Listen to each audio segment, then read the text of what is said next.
శాస్త్రంలో కూడా ఎక్కడ వివరించలేదు దీని గురించి. రాహుకాలంలో మనము రిస్క్ పనులు అంటే ఇప్పుడు ఏదైనా బరువులు ఎత్తడము, అడగెక్కడము అట్లాంటివి చేయకూడదు. యమగండంలో ఇంట్లోంచి బయలుదేరి ప్రయాణం చేయకూడదు. అంతే తప్పితే దుర్ముహూర్తం మధ్యలోనే శుభకార్యాలు చేసుకోకూడదు. మిగతా సమయాల్లో శుభకార్యాలు చేసుకోవచ్చు. కావున భక్తులందరూ విచ్చేసి లక్ష కుంకుమార్చనలో పాల్గొనవలసిందిగా కోరుచున్నాము. జై రేణుకా పరమేశ్వరి దేవతాభ్యో నమః.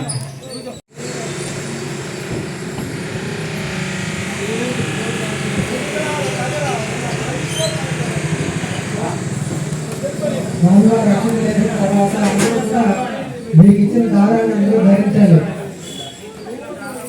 అమ్మవారి దారం ఇచ్చిన తర్వాత అందరూ కూడా ధరించాలి. అక్షతలు వేసిన తర్వాత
వాళ్ళని నెయ్యి దీపం నిమ్మపండ్ల వెలిగించి పూజ చేసుకుంటాము, గుర్తుందో లేదో.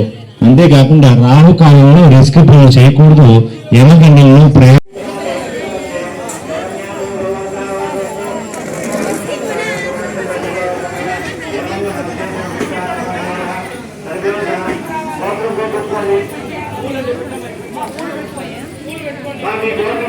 చేతిలో పూలు పెట్టుకొని కుడి చేయి పైకి పెట్టుకొని గోత్రం పేరు చెప్పుకోండి. గోత్రం పేరు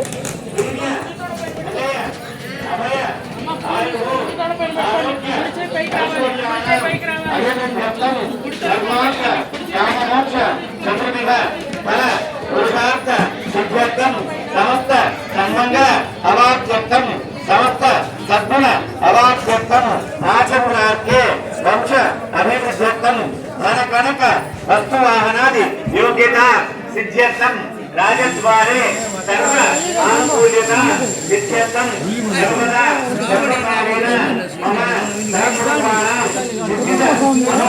అందరూ తొందరగా వచ్చి ఇక్కడ వరుసలో కూర్చోవలసిందిగా ప్రార్థిస్తున్నాము. తప్పకుండా వచ్చి లక్ష కుంకుమార్చనలో పాల్గొనవలసిందిగా కోరుచున్నాము.